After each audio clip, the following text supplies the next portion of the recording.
Todas as vezes que nós vamos fazer uma viagem de avião, quando a gente entra no avião, tem um momento que nós vamos receber um monte de advertência. Tem um monte de orientação, um monte de cuidado. Vão falar que podemos passar por alguma turbulência. Cuidado, tem turbulência. Cuidado que aterrissar, no momento de decolar, de aterrissar, são momentos de risco. Vocês têm que afivelar o cinto. E não pode fumar, trava a mesinha. E aí nós vamos recebendo várias informações. Isso está parecendo com o que Jesus está falando? Fivela o cinto. Mesma coisa, que esteja cingido os teus rins. Por que nós temos todas essas advertências quando vamos para um voo? Para que a missão seja cumprida, para que o voo seja bem feito, para que a gente chegue bem no lugar sem nenhum problema. Isso que Jesus está fazendo aqui é a mesma coisa.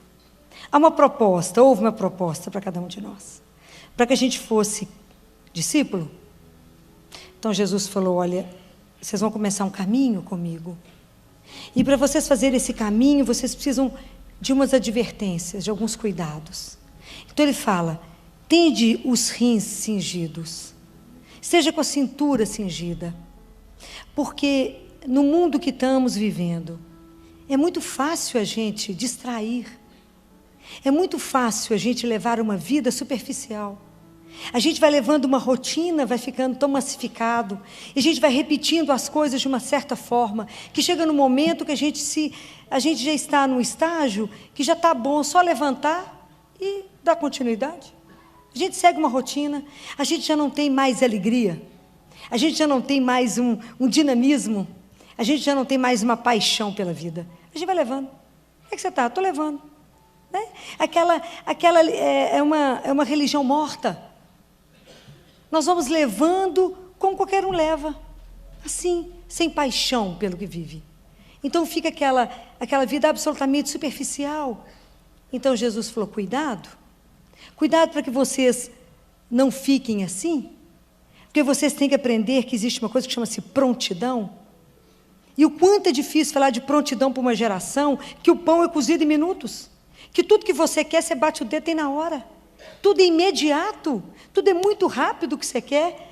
E fala assim: Filó, mas para as verdades eternas não tem um atalho? Não tem um jeito mais fácil de chegar até Deus? Não tem um jeito mais fácil de a gente viver uma religião diferente?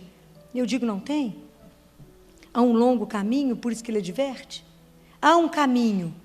De um lado tem a eterna paciência de Deus que nos aguarda. E do outro lado temos nós, que precisamos estar atentos. Então, eu tenho que entender que esse processo de caminhada com Deus passa pelo processo que eu me conheço. E é nesse processo, à medida que eu me conheço, à medida que eu me disponho a conhecê-lo, é que eu vou estar pronta para essa relação de amor. Essa prontidão é a chave do conhecimento, para que eu possa fazer uma relação com Deus. Senão, como é que eu vou perceber quando Deus fala? Se eu não tenho uma disciplina, de nada. Como é que eu demonstro para Deus que eu tenho uma fidelidade, se eu não consigo rezar todos os dias do mesmo horário? Se eu não consigo cumprir nem o que eu peço? Falo com Ele que farei.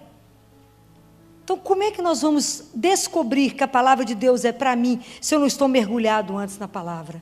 Então ele fala: cuidado, porque vocês vão ter momentos difíceis. Cuidado, porque é fácil demais a gente entrar na massa e seguir a massa. É só seguir o que está na moda. Todo mundo se molda, segue o que está na moda e vai todo mundo igual.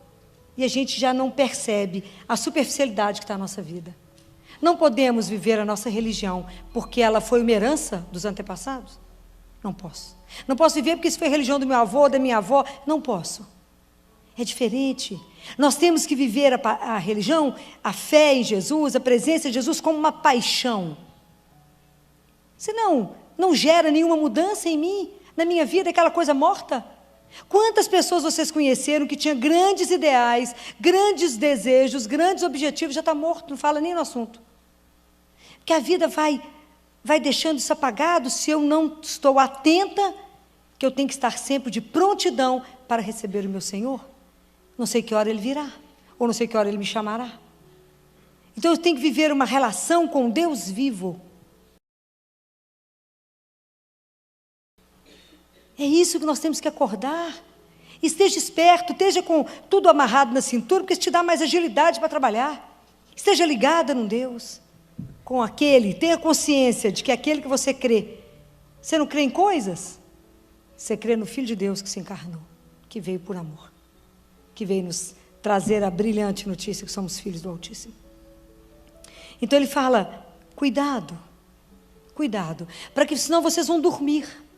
Desperta, é tão fácil dormir, é só querer ficar no seu cantinho, não ser incomodado, nada mudar. Então, mas é tão bom dormir. Por que eu vou me incomodar com essa bobagem? Vamos dormir. É mais fácil. Então desperta, mas quem desperta? É só quem está dormindo. Então eu preciso manter a minha lâmpada acesa. Manter a lâmpada acesa é manter a nossa fé viva. Não é aquela fé mais ou menos, gente. É fé. É fé que faz alguma mudança na sua vida. É fé que faz que contagia alguém. É fé que te transforma. É fé numa certeza de uma presença viva, que você anda numa companhia. É fé. É de verdade, é saber que a sua vida, que essa vida que Ele nos propôs aqui, é só o primeiro estágio de uma vida que é eterna. E se eu não vou conseguir caminhar numa fé, se eu não tenho a dimensão de uma eternidade? Então eu vou viver mais ou menos, tudo mais ou menos, mas não é aquela fé de uma alegria, de uma certeza, de viver cada dia com o Senhor, na aventura de estar na presença do Senhor. Uma vez um discípulo perguntou para um sábio, o que eu posso fazer para ser uma pessoa iluminada? Ele falou, o mesmo que você pode fazer para o sol levantar. Quer dizer, nada. Então ele falou, então para que serve eu ficar fazendo exercício espiritual e rezando? Ele falou, para que garantir que você esteja acordado quando o sol nascer. Então a gente tem que ter... Por que eu tenho que rezar, Filó? Porque eu preciso viver. Eu preciso me alimentar. Eu preciso conversar com aquele que é eterno, com aquele que é minha fonte, com aquele que é o Senhor. É a minha forma de estar ali alimentado. Então, como é que eu vou manter a chama acesa? Como é que eu não vou perder a esperança, não vou me desanimar? Porque tem situações difíceis, tem problemas difíceis, tem situações que não são brincadeira de viver. Como é que nós vamos manter a esperança? Eu estou chegando agora do fórum, eu estava no fórum desde 1h, como testemunho de um processo contra um pai que abusou sexualmente de um menino. Fácil demais. Falei, Jesus, só pelo seu poder eu chego, né? Porque 7h10 eu estava diante do juiz falando. Então, não é uma brincadeira. Viver esses momentos com a família e falar, mas Deus é fiel. Deus é fiel. E vamos conseguir, se Deus quiser, que isso se resolva. Porque eu vi o sofrimento. Vimos o sofrimento. Estamos vendo. E como diz a psicanalista que estava aí do Rio, especialista em abuso, que acudiu esse menino, disse, o abuso sexual, ele é uma tatuagem marcado no coração desses meninos, dessas meninas. Isso não é uma brincadeira, isso é uma realidade que nós temos que estar acordados. E como é que no meio disso tudo a gente não desanima, Senhor? Como é que nisso tudo, no meio desse sofrimento todo, a gente mantém a esperança? Porque a nossa esperança tem um nome. Nossa esperança se chama Jesus Cristo. Ele é a nossa esperança. Ele é a certeza que a gente pode passar por tudo. Quando eu falo com vocês em fé, é certeza de que a hora que eu estou falando com uma pessoa, de um Deus que me criou e que me alimenta. Então, como que eu mantenho isso, a lâmpada sempre acesa? Pela palavra de Deus. Eu tenho que escutar a palavra. Essa palavra tem que arder o meu coração. E quando a palavra arde seu coração, você sabe que a sua fé está sendo de novo alimentada. O nosso propósito não é acreditar em Deus, não é isso, mas é reacender a fé, pedir a Jesus que dê para nós o mesmo fogo que Ele deu para aqueles discípulos, aqueles homens que não tiveram medo de nada. Nós precisamos disso de novo. Sabe aqueles discípulos de Emaús, quando decidiram ir embora? Eu falei, melhor ir embora, porque Jesus sumiu, vamos embora. E aí no meio do caminho, eles encontram Jesus, e à medida que Jesus falava, o coração deles ardia. Pois é, às vezes, quando você escutar a palavra, de novo, às vezes é uma frase, seu coração arde, você sabe que a sua fé está sendo renovada. E precisamos renovar a nossa fé onde? Na Eucaristia. Vou morrer falando isso, né? É a Eucaristia diária. É aquele Deus que nos alimenta, nós recebemos Ele vivo. É Ele que nos dá sustentação, é Ele que sustenta a nossa caminhada. E como é que vamos caminhar sem Ele? Como é que vamos manter a lâmpada acesa para servir de sinal para o meu irmão, se nem eu creio, não estou alimentado? Então eu caio na primeira coisa, eu caio. Se Ele não for o meu sustento, a minha alegria, a minha fortaleza, a certeza que a gente não está só. Eu digo isso, gente, situações reais. Porque são em momentos difíceis que você vai ver aonde está a sua fé. E as pessoas falam comigo, Filó, Jesus fez isso para poder me provar. Eu falo, não, querida. Deus não tem nada para nos provar, porque Ele nos conhece. O que em nós é desconhecido para Deus? Nada. E Ele nos dá essas oportunidades para revelar para você quem você é. Você vai se descobrir, no momento de sofrimento, quem você é. Aonde está a sua fé? Você achou que já estava caminhando bacana? Ó, onde que você está? Deve ter, mais ou menos, acho que não tem um mês. Estivemos com uma criança no CTI, 9 anos de idade. Terceira cirurgia de coração. Essa criança chegou da cirurgia numa sexta-feira gravíssima. Gravíssima, no quadro que a gente chama de choque. Insuficiência renal, evoluiu para insuficiência renal. E nós conseguimos reverter, fazer diálise, fazer hemodiálise. O rim abriu, o quadro hemodinâmico reverteu. Quando eu conversei com a família na segunda-feira da gravidade do quadro, um casal muito sereno, muito sereno. E conversamos muito na quarta-feira, falei com eles, olha, quase tudo está revertido, mas estamos começando a preocupar, porque ela não está acordando. Então, desligamos a sedação toda e ela tem que acordar. Ela precisa acordar. E ela não acordou. E aí falamos, vamos conversar, vamos fazer uma tomografia de urgência, porque temos suspeita de morte cerebral. E aí descemos com essa criança para a tomografia, pela tomografia era morte cerebral. Mas só com isso a gente não poderia afirmar, não é? Então, os residentes foram para aprender, os acadêmicos foram para aprender, foi todo mundo.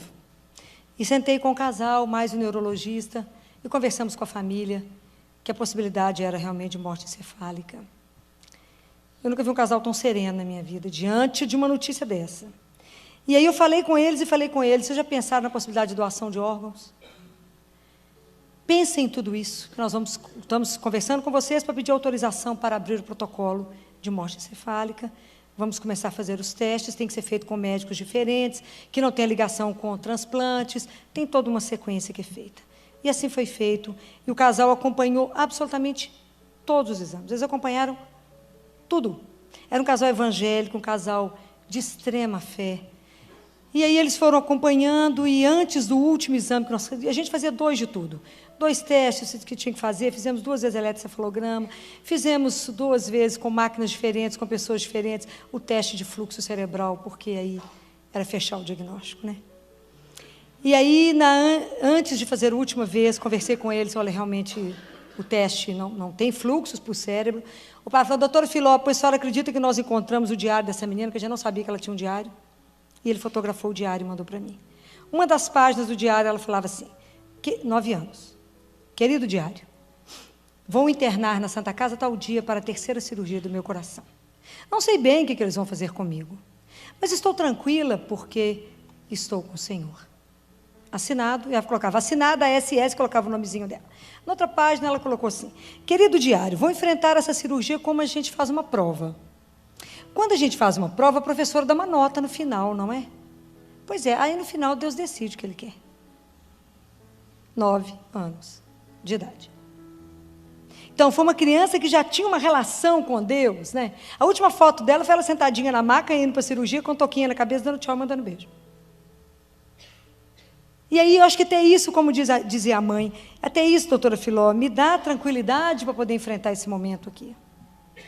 E um dia, eu conversando com eles lá no quarto, era um quarto isolado, todo mundo que pôde entrar, quis vê-la, foi vê-la, todos os pastores que quiseram ir rezar, foram rezar.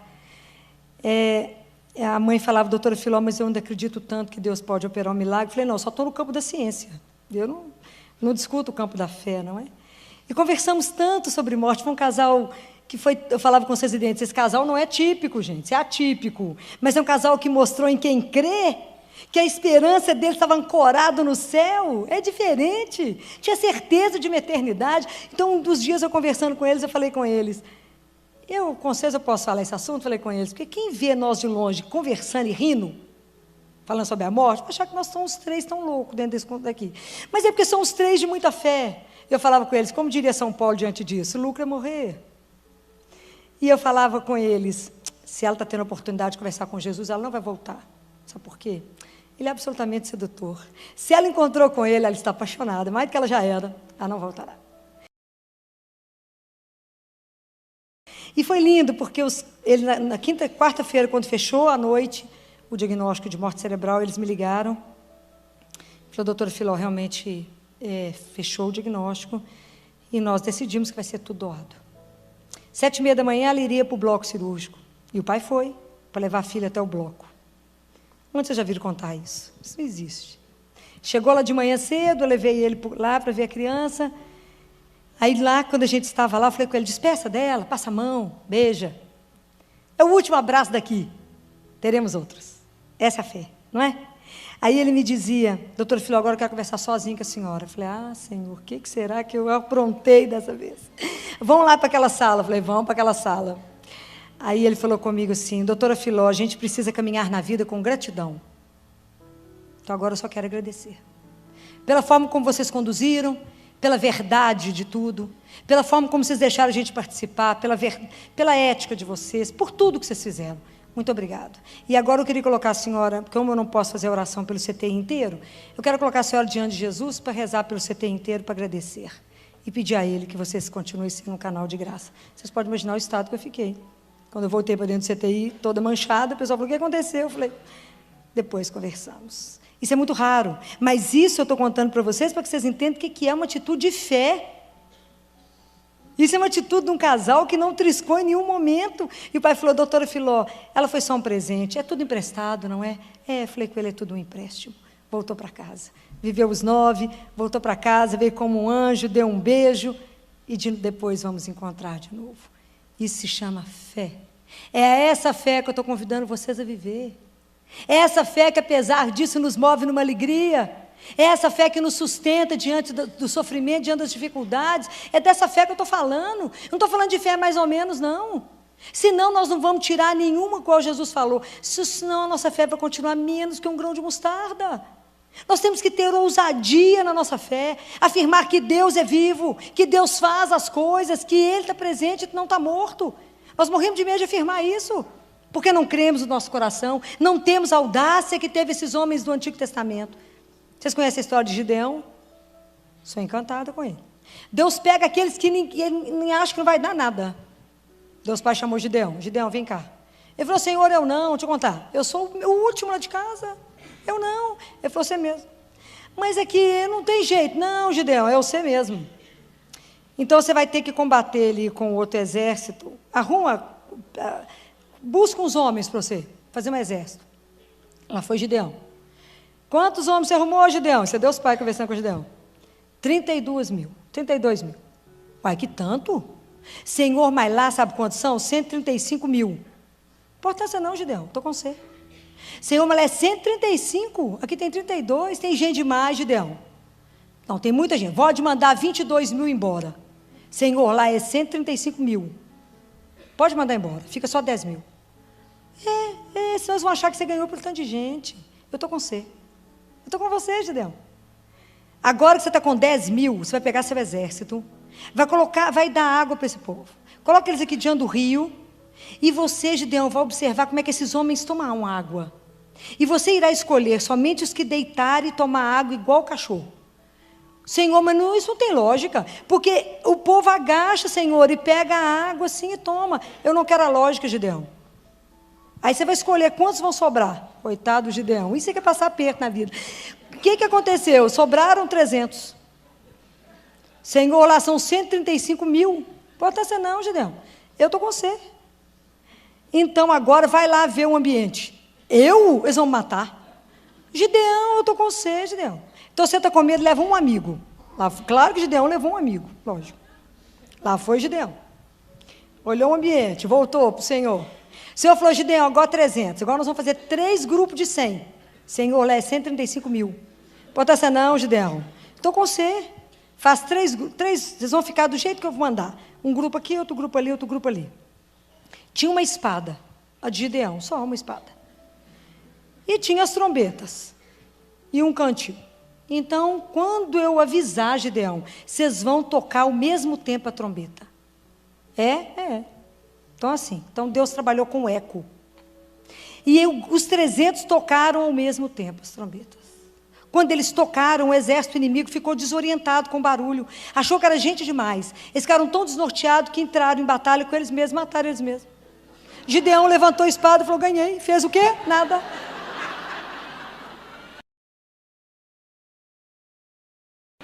É essa fé que eu estou falando com você, gente. Preocupa não que eu estou com você. Preocupa não. Mas, Senhor, eu estou com você, qual é o problema? É essa fé. Morro de vergonha deles. Morro de vergonha. Tem muito assunto lá no céu. Imagina, contar com o Gideão, falar, conta aquela história. De verdadeinha, assim, como é que foi aquilo? Como é que eu vou manter minha lâmpada acesa para falar com o outro? Coragem. Esse Deus é vivo. Esse Deus é real e Ele está conosco todos os dias. Ele não falou que tem dia santo, feriado. Ele não falou que vai porque é ano bissexto, não. Ele falou isso 366 vezes. Não tenhais medo. Eu estou com você. E por que nós ficamos titubeando? Tem uma fé que dá um passo para frente, um para trás, um para frente. Não vamos, não caminhamos. Por causa de medo. Não alimentamos a nossa fé. Temos que nos alimentar. Temos que alimentar esse fogo em nós. Temos que ser igual aqueles primeiros cristãos. Temos sim que estar diante de Deus. Filó, mas eu rezo tanto que diante de Deus não me atende. Será que você tem noção? Porque você acha que alguma coisa passa despercebido? Você acha que Deus, quando vai fazer alguma coisa para alguém, um Deus que já não consegue explicar a dimensão desse Deus imenso, desse mistério que é a nossa vida, será que você entende o que significa quando você pede alguma coisa para alguém, a dimensão que é a vida, se Ele não vai fazer para frente? Será? Que a gente precisamos sim de uma coisa para caminhar com o Senhor, confiança. Essa é a proposta de Jesus. Nós temos que confiar incondicionalmente que temos um Pai, incondicionalmente que Ele cuida de nós, que os fios de cabelo da nossa cabeça estão todos contados, todos, que não tem ninguém que nos ama mais do que Ele, que se preocupa conosco, que olha por nós. Então estejam atentos que eu posso chegar a qualquer hora, eu posso vir ou eu posso te chamar para voltar para casa. Será que nós estamos prontos, estamos caminhando com prontidão, estamos atentos às coisas do nosso Pai? E temos uma fé que faz com que o meu irmão se levante, tenha coragem de caminhar, apesar das dificuldades, apesar da dor, apesar da tristeza. A gente chora e anda, mas anda, não é assim? Mas com a certeza que Ele está junto, que eu não caminho sozinho, mesmo que a luta seja grande. Filó, mas a dificuldade é imensa, mas Deus é muito maior que isso. Conta para Ele. Conta com liberdade, não minta, não esconda, não negue. Fale. Mas fale com verdade. Fala aquilo que você deseja, conta para Ele como se Ele não soubesse, porque Ele já sabe de tudo. Mas conta, fala, divide, tenha certeza que Ele está com você. Faça a sua parte, porque Deus não deixa de fazer a dele. Mas Deus não vai fazer aquilo que nos compete fazer. Não fará. Mas Deus faz aquilo que a gente não pode fazer. Quarta-feira passada, tivemos uma morte súbita lá no CTI, que ninguém estava esperando, e o grupo era novo, de residente, houve um descontrole geral. Descontrole geral mesmo, a coisa não foi fácil. Até eu não sabia quem que eu acalmava, se é família ou se os médicos. Residentes muito novos, tinha residente que nunca tinha perdido nada, nem que eu tinha visto uma morte. E aí acalmar todo mundo, eu não sabia se eu batizava meninos, se eu acalmava a mãe que desmaiava ou os residentes que choravam. E fomos conversar longamente sobre isso. Eu falei, a gente precisa estar preparado na vida, para viver a vida com a beleza que ela nos traz, não para explicar o mistério. Eu falei, não estou aqui para explicar mistério de vida e morte, estamos aqui para acolher, mas para viver na fé, para ter a certeza que a morte não teve a última palavra, porque eu fiquei cantando com a criança, falei, Anjo, volta para casa cantando, e ela chorava, acho que por tudo, né, ver batizando, e realmente a criança não era batizada, mas a gente vai vendo quando a criança vai ficando agônica, que falta o batismo. Batizei, cantei, voltou para casa. Falei, está brincando de roda? Tá, subir nas árvores, fazendo tudo que não podia fazer aqui. Então, essa fé que nos sustenta, para depois acalmar todo mundo, acalmar uma mãe, acalmar todo mundo. Falar, agora vai todo mundo maquiar, que está todo mundo mal acabado, vai maquiar, pôr uma cor na cara, porque nós temos muito trabalho, tem muito serviço na CTI. Já acalmei vocês, agora nós vamos discutindo morte durante a semana, até que vocês acalmem e entendam que o sofrimento bate na porta de todo mundo. E rezar ninguém vem no mundo com carimbo de que é isento. Todos nós passamos por dificuldades.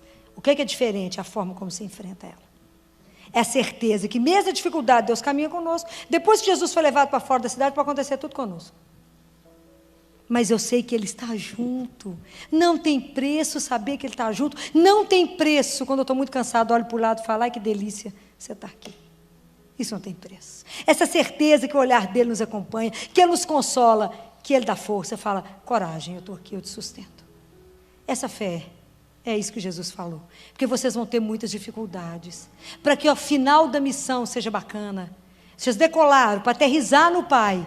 Vai ter momentos de turbulência. Não perturbe o vosso coração. Creia em Deus. Tenha certeza que Ele cuide de vocês. Tenha certeza que vocês têm um Pai. Que vocês não estão desamparados nesse mundo. Que vocês não estão soltos nesse mundo. Ou que Deus está surdo ou cego e não está vendo. Falei com os residentes. A nossa missão é fazer o melhor. Fazer sempre o melhor, fazer tudo que a ciência tem. Mas tem coisas que não competem a nós. E deixem fazer. E aprenda com o mistério. E pensem sobre isso. E falei com todos eles. Nunca pensaram na morte? Deita no caixão todo mundo. O que, filho? Deita. A melhor coisa é experimentar a morte. Deita no caixão para vocês poderem ver o que é morrer. Como é que vocês estão deixando a vida? Porque a gente é muito cheio de ilusão. Um dia, porque nós ficamos no hospital achando que nada nos acontece. Um dia nós cuidamos de quem está aqui. Outro dia eles vão cuidar de nós. Outros vão cuidar. Não se iludam. Não se iludam, acordem e vivam bem, vivam com a alegria que Ele nos deu. Isso que é a fé, que nos capacita para levantar cada dia na alegria de viver na presença de um Deus. Não sei o que Ele tem para mim hoje, não. A gente fala, mas Ele sabe.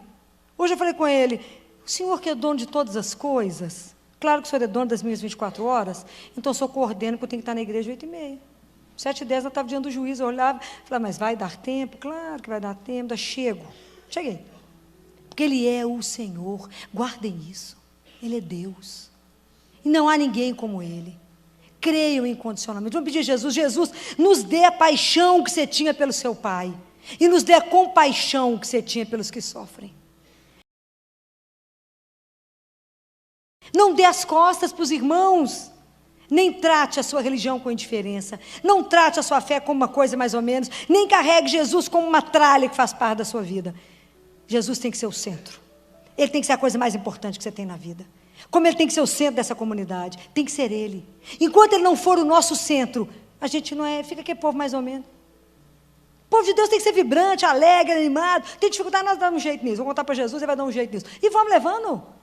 Mas na alegria e na certeza que Ele só tem o melhor. O melhor para todos nós. É essa fé que tem que contagiar as pessoas, tem que ajudar as pessoas a caminhar. Só a gente encontra gente desanimada, tristinha, batida, procurando Pokémon. Que procurar Pokémon? Vai procurar Jesus. Não é brincadeira.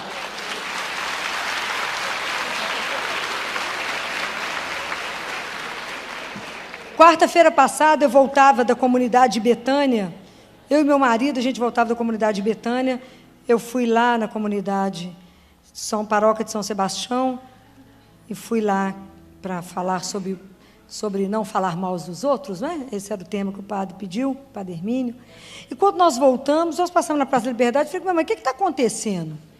Pois é um tanto de zumbi, um tanto de homem andando, olhando para o celular, não sabia do tal do Pokémon. Falei, gente, o que está acontecendo? Ele já era mais informado que eu, falou, está procurando Pokémon? Falei, procurando o quê? Esse povo tem que estar procurando é Jesus. Por isso que está tudo infeliz, essa doençada no mundo, esse povo triste, tomando remédio, e não tem alegria de viver, tem tudo, é um povo triste, tem tudo. Fala, meu filho, por que você está abatido, triste? Não sei, sentindo vazio. Falei, falta Jesus na sua vida, falta Jesus. É que dá alegria, a gente não tem nada e morre de dar risada com a história. O que você tem? Nada, e eu nada, então está tudo bem, Jesus tem tudo, está tudo certo. É diferente, não aprendemos essas coisas, não temos a ousadia de viver na presença de um Deus vivo. Isso que eu quero que vocês aprendam a viver, que Ele não está morto.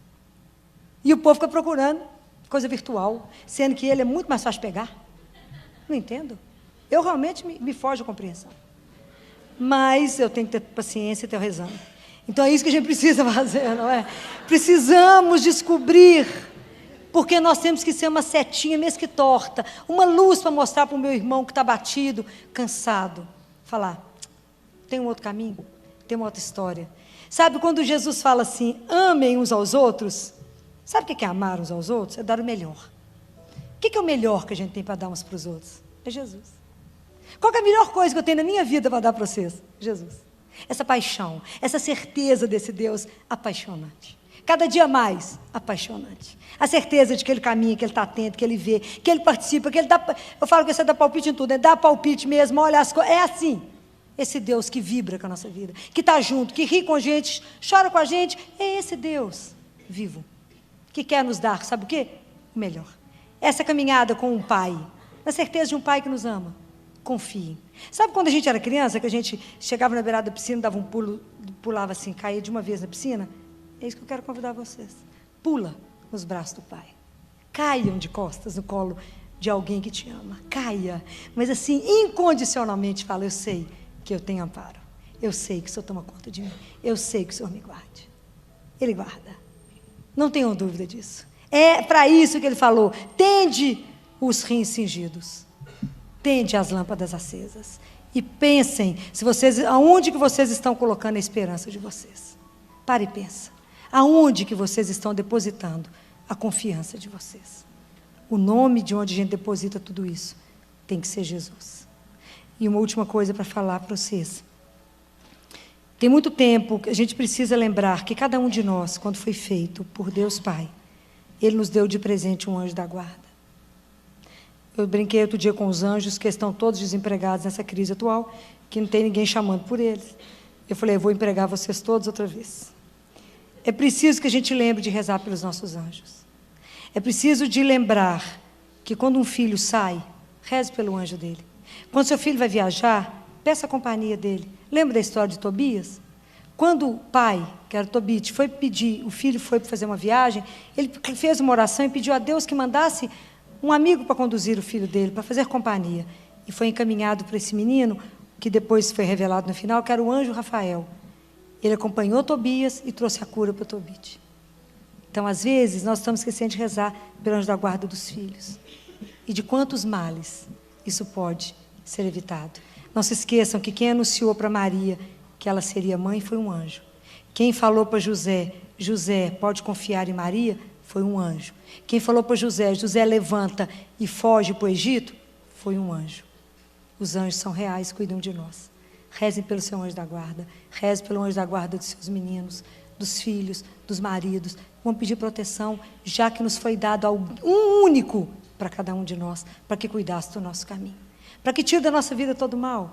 E que nos ajude mesmo. Vai nos lembrando, vai nos guardando, para chegar um dia todos juntos na casa do Pai, onde tem uma alegria que nos aguarda.